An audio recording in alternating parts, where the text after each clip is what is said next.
Priantara Pratiwi, mahasiswa pendidikan Guru Sekolah Dasar dari Fakultas Ilmu Pendidikan Universitas Pendidikan Indonesia.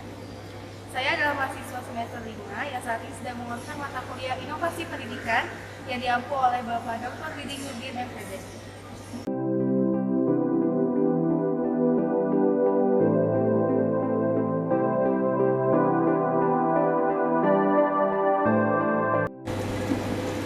Pada video ini saya akan menjelaskan mengenai konsep inovasi pendidikan.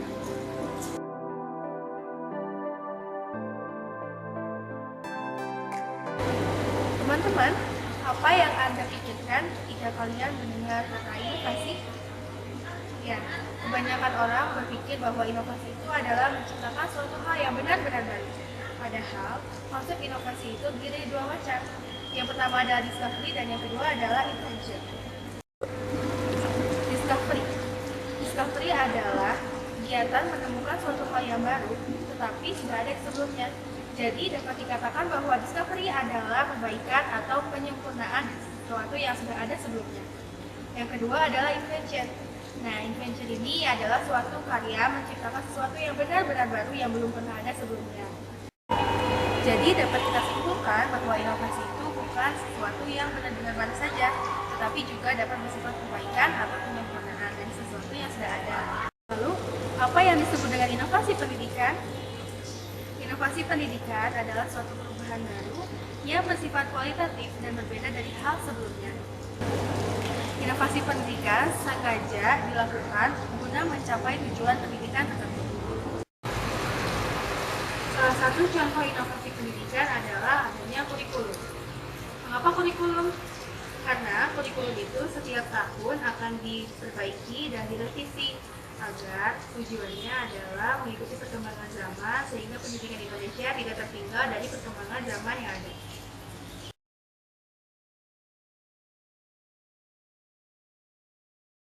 Inovasi itu sangat bergantung karena adanya globalisasi dan modernisasi, di mana masyarakat tradisional berubah menjadi masyarakat modern yang serba canggih, serba menggunakan teknologi. Modernisasi juga dipengaruhi oleh adanya perkembangan ilmu pengetahuan dan teknologi.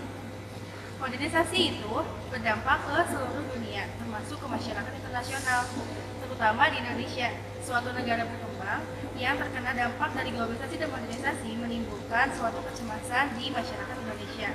Oleh karena itu, pemerintah Indonesia mengembangkan suatu karakter yang dinamakan karakteristik manusia modern yang ditujukan untuk masyarakat Indonesia masa kini dan masyarakat Indonesia pada masa mendatang agar bisa survive pada kancah internasional. Apa saja karakteristik manusia modern? Yang pertama, yaitu adanya sikap terbuka terhadap hal-hal yang baru. Karakter yang kedua adalah selalu siap menghadapi setiap perubahan sosial dalam masyarakat. Yang ketiga, memiliki karakteristik pandangan yang luas. Yang keempat, memiliki daya ingin tahu yang sangat kuat. Karakter yang kelima adalah berorientasi pada masa sekarang dan masa depan. Karakteristik yang keenam adalah berorientasi pada jangka pendek dan jangka panjang. Karakteristik manusia modern yang ketujuh adalah mengembangkan kemampuan akal pikiran untuk mengetahui, membaca fenomena, peristiwa, dan memahami perkembangan zaman. Karakter yang kedelapan adalah senantiasa mengembangkan technical skill, human skill, dan concept skill. Dan karakter yang kesembilan yaitu berpendidikan tinggi dan memiliki profesi atau pekerjaan yang menguntungkan. Karakteristik manusia modern yang ke-10 adalah mengetahui dan menghargai kemuliaan manusia. Karakteristik yang ke-11 adalah memahami pentingnya produksi jasa dan barang. Lalu, karakteristik manusia modern yang ke-12 atau karakteristik manusia modern yang terakhir yaitu memilah dan memilih sesuatu dengan tepat. Nah, ke-12 karakter tersebut adalah karakteristik manusia modern yang sangat penting untuk dikembangkan pada masyarakat Indonesia sekarang dan generasi penerus bangsa Indonesia selanjutnya agar bisa survive di kancah internasional.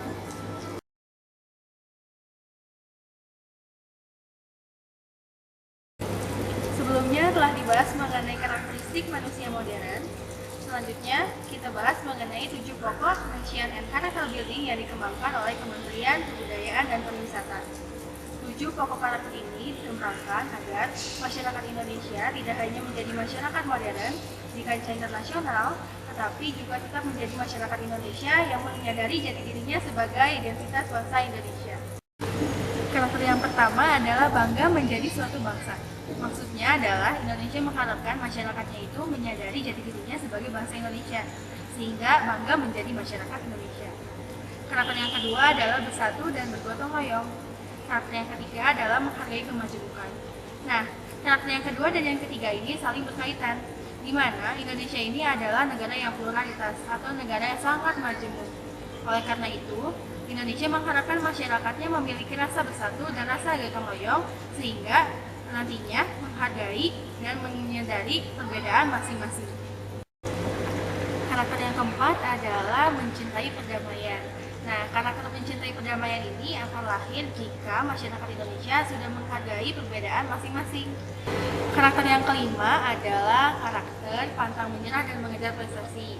Nah, karakter pantang menyerah dan mengejar prestasi ini diilhami oleh para pembangun bangsa Indonesia seperti Bung Karno, Bapak Soeharto, Bapak Muhammad Hatta.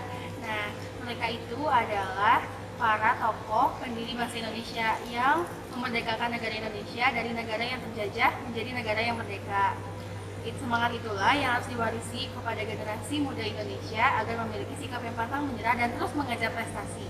Yang keenam adalah demokratis, yaitu di mana masyarakat menyadari dirinya adalah sebagai bagian dari masyarakat dan tidak ego sendiri. Artinya tidak mementingkan kepentingan pribadi, tetapi juga mementingkan kepentingan masyarakat dan khalayak banyak. Karakter yang ketujuh adalah berpikir positif atau positive thinking. Nah, karakter ini sangat penting juga. Mengapa? Karena setiap manusia itu melakukan sesuatu bersumber dari pikiran. Akal pikirannya sehat atau akal pikiran yang positif akan menimbulkan atau melahirkan suatu perlakuan yang positif. Apapun yang dilakukan oleh suatu individu itu akan positif dan akan bermanfaat bagi orang-orang lain. Dua karakter yang tadi disebutkan menjadi suatu inovasi dalam bidang karakter. Dan inovasi tersebut salah satu caranya agar dapat tercapai yaitu dengan pendidikan. Akan tetapi tidak mungkin pendidikan dilakukan tanpa adanya inovasi pada SDM-nya, yaitu sumber daya manusia dalam bidang pendidikan, yaitu adalah pengajar atau pendidik. Oleh karena itu, setiap pendidik atau setiap guru harus memiliki 4 kompetensi penting. Yang pertama adalah kompetensi pedagogika. Maksudnya adalah setiap guru itu harus memahami bahwa peserta didik itu adalah manusia. Jadi guru tidak hanya memahami ilmu atau teori tentang mengajar saja, tetapi juga memahami bagaimana cara mengajar kepada anak agar bisa mencapai tujuan pendidikan. Kompetensi yang kedua itu adalah kompetensi kepribadian. Maksudnya adalah setiap guru itu harus memiliki akhlakul karimah atau karakter yang baik dan menyadari bahwa dirinya itu sebagai guru menjadi panggilan jiwanya, bukan menjadi guru hanya untuk menuntaskan tugasnya saja. Ketika guru sudah memiliki akhlakul karimah atau memiliki kepribadian yang baik, maka ia akan menularkan kepribadian yang baik itu kepada siswanya. Kompetensi yang ketiga adalah kompetensi sosial. Maksudnya, bagaimana guru berinteraksi dan berkomunikasi tidak hanya dalam lingkungan sekolah saja, tetapi juga dalam lingkungan keluarganya dan lingkungan masyarakatnya, sehingga dapat berkolaborasi dengan masyarakat sekitar dalam menempuh tujuan pendidikan. Kompetensi yang keempat adalah kompetensi profesional.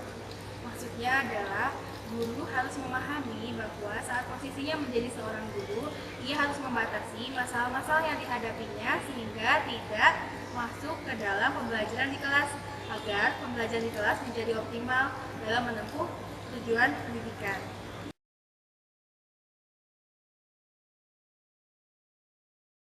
Inovasi pendidikan memiliki karakteristik sendiri.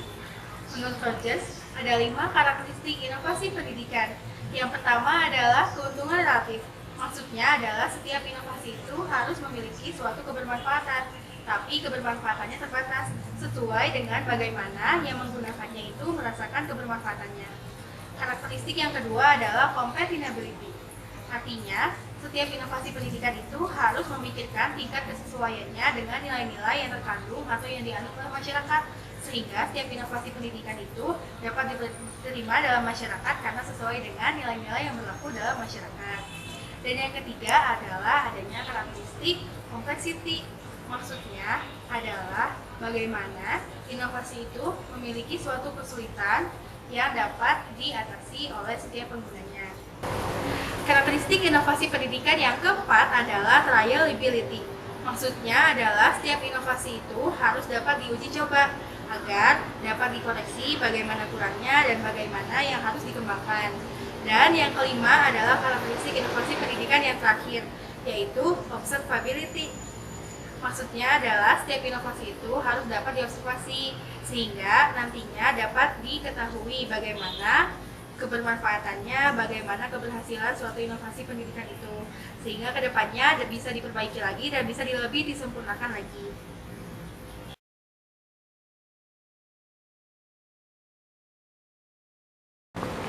Teman-teman, harus kita ketahui ada 15 atribut inovasi menurut Goldberg. Yang pertama adalah cost atau biaya. Biaya ini adalah salah satu atribut yang mendukung lahirnya inovasi, karena setiap inovasi itu pasti membutuhkan suatu biaya. Yang kedua adalah return to investment atau pengembalian modal. Maksudnya adalah setiap inovasi itu diusahakan agar tidak adanya pemborosan dalam kegiatan melahirkan inovasi. Yang ketiga adalah efisiensi dan efektif. Bagaimana caranya agar melahirkan inovasi itu harus adanya pengoptimalan biaya dan waktu untuk mengerjakan suatu inovasi. Yang atribut inovasi pendidikan yang keempat adalah adanya resiko dan ketidakpastian. Ya, resiko dan ketidakpastian itu adalah hal yang tidak pernah luput dari setiap apapun yang dilakukan oleh manusia, termasuk inovasi. Dalam inovasi tersebut pasti adanya resiko dan ketidakpastian. Atribut inovasi yang kelima adalah mudah dikomunikasikan. Maksudnya adalah bagaimana suatu inovasi tersebut dapat disosialisasikan kepada masyarakat banyak. Yang keenam adalah atribut kompatibilitas, yang ketujuh adalah atribut kompleksitas, dan yang kedelapan adalah atribut ilmiah atau logis, yaitu sistematis, logis, etis, dan masuk di akal sehat. Atribut yang kesembilan adalah kadar keaslian. Maksudnya bagaimana setiap inovasi itu harus memiliki sesuatu yang baru meskipun hanya sedikit. Yang ke-10 adalah suatu inovasi harus dapat dilihat atau dirasakan kebermanfaatannya. Atribut inovasi yang ke-11 adalah dapat dilihat batas sebelumnya. Maksudnya setiap inovasi itu harus terlihat keunggulannya dari inovasi yang sebelumnya sudah ada. Atribut inovasi yang ke-12 adalah adanya keterlibatan sasaran perubahan, yaitu masyarakat. Jadi setiap inovasi itu harus melibatkan setiap masyarakat agar nantinya masyarakat mengetahui inovasi yang sedang dibuat. Dan atribut yang ke-13 yaitu adanya hubungan interpersonal. Bagaimana setiap orang yang melakukan inovasi itu memiliki hubungan yang baik dan memiliki pengaruh terhadap masyarakat luas. Atribut yang ke-14 yaitu adanya kepentingan umum atau kepentingan pribadi. Dan atribut yang ke-15 adalah adanya penyuluh inovasi, sehingga inovasi dapat diukur keberhasilannya.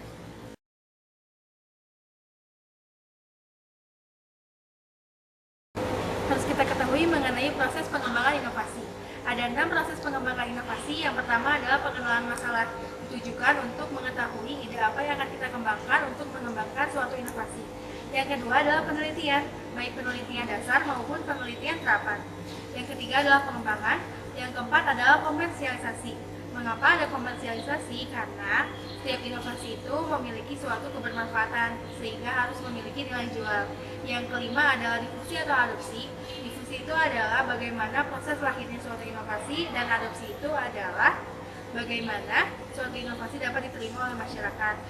Proses pengembangan inovasi yang keenam adalah konsekuensi. Bagaimana suatu inovasi itu dapat diterima atau tidak oleh masyarakat, dan bagaimana suatu inovasi itu berhasil ataukah gagal diterima oleh masyarakat. Nah, teman-teman, sekarang kita sudah mengetahui konsep mengenai inovasi itu sendiri. Terlebih lagi mengenai konsep inovasi pendidikan. Sebagai generasi penerus bangsa Indonesia, kita harus memahami dengan baik dan benar bahwa Indonesia itu membutuhkan suatu perkembangan, terlebih lagi dalam inovasi pendidikan. Oleh karena itu, mari tingkatkan kepekaan kita terhadap lingkungan Indonesia, dan kita harus menyadari bahwa Indonesia itu sangat membutuhkan kita. Mari kembangkan setiap inovasi yang ada dalam benak kalian menjadi suatu inovasi yang berwujud, yang bermanfaat bagi masyarakat Indonesia.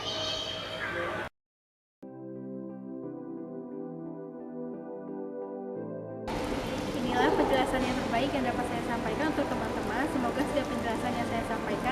menjadi ilmu yang bermanfaat bagi teman-teman semua. Terima kasih. Wassalamualaikum warahmatullahi wabarakatuh.